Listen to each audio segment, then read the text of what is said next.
Hey, wait up, wait up. Teka bro, patingin naman yan. Kagwapo ng aso nito. Ito isang American Bully. Ayan, sa kliyente natin yan. Opo.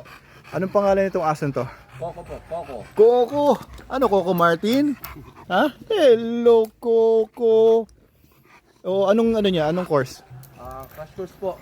Crash course, 15 days. Oo. Anong tinitrain mo sa kanya ngayon? Ang kailangan lang po talaga yung familiarization niya sa ibang aso. Familiarization sa ibang aso. Bakit? May aggression ba? Opo, may pagka-aggressive siya sa ibang aso. Aggressive sa ibang aso? Ano, asin nangangagat ng ibang aso? Hindi naman po totaling ganun.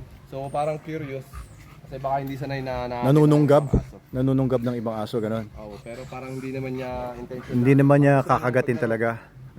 So ano lang, pinagbe-behave mo lang. Opo. Coco! Ilang taon na to si Coco? Alam mo kayo na taon na po? Ganda ng katawan, no? Machong macho si Coco. Ayan. So ganyan lang siya. Tapos anong ginagawa niya pagka ganyan lang? Nung mga una, parang yung mabilis siyang Oo, sumugod. nakaka-intimidate. Opo. Ngayon, ilang araw na siya dito? Actually may 10 days. 10 days or 10 11 days. po. Oo. So ngayon, anong improvement nakikita sa kanya? Ayun po, hindi naman na gaanong reactive. Hindi na siya ganong reactive. Yun naman po ang concern ng may-ari. Yun lang naman ang concern. O yun pala eh. So medyo mas ano na siya, hindi na siya intimidating sa ibang aso. Kasi pagka ganun yung mga aso guys, baka nga naman yung ibang aso ay ma-intimidate at magre-resulta sa away. Ayan, mukhang si Coco naman ay mukhang astig lang, pero mukhang mabait naman no? Ano sa tao, hindi naman siya hindi siya aggressive. Mukhang nakakatakot lang yung mukha nito, pero mukhang bait-bait naman niya eh. Ayan, so tinitrain siya ng isa sa mga trainers natin, si Faisal. Good. Ayan, may obedience. So yung crash course natin for basic obedience ay pwede sa lahat ng aso. 15 days lang po yun, 13,500. And maiko-correct na po yung mga ibang mga bad behaviors, kung ano po yung concern ninyo.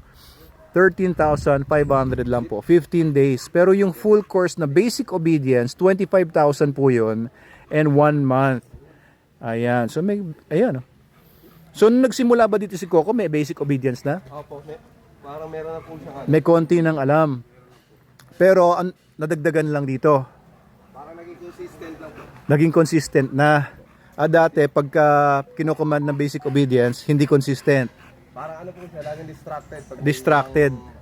Aso. Tapos kung kailan lang niya gusto sumunod, saka lang susunod. Ganun. Pero ngayon, Mas madali na po siyang i-command. Mas madaling kunin yung attention. ayun, nadagdagan yung ano niya. Bawasan yung pagiging distracted niya sa Oo, yung focus niya nakuha na. And yung kanyang consistency sa pagsunod. Very nice. So guys, ito kung kayo ay may dog na medyo pasaway o gusto ninyo na mag-behave, gusto niyo talaga umayos, at least magpa-crash course kayo ng basic obedience. I recommend this for all dogs. Aspin man yan o imported dog man yan.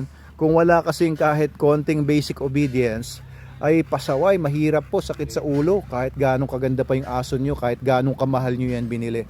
Hindi kagaya ni Coco, pogi na, matalino pa, oo, at hindi na nakaka-intimidate sa ibang aso, diba?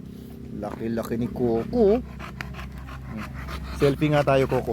Selfie tayo, Coco. Ika dito. Ayan. Ay, puro laway. Ang bira. Yan lang talaga ang problema sa mga bully. Lalaki ng bibig, ang lalaki din ng laway. Itong laway naman kasi wala naman sanang problema, pero kasi maraming bakterya ang laway. Pag tumagal-tagal, babaho ka na. Mag-amoy laway ka na. Oo. Sarap sana pagka nahalik-halikan ng dog. Pero syempre, may kasama yung libreng germs. Ayan, sociable naman si Coco. Ayan, ano masasabi nyo kay Coco, guys? Meron ba kayong American Bully? Pakilagay naman sa comment section sa baba yung picture nila kung meron kayong American Bully or mga bully type dogs.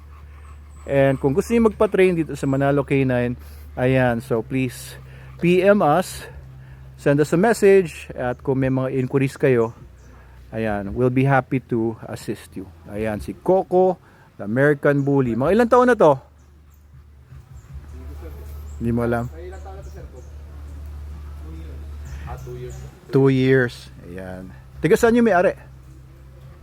Cavite raw. Cavite. Tiga Cavite pa. Oh, malayo pala pinanggalingan nito si Coco. Coco Martin.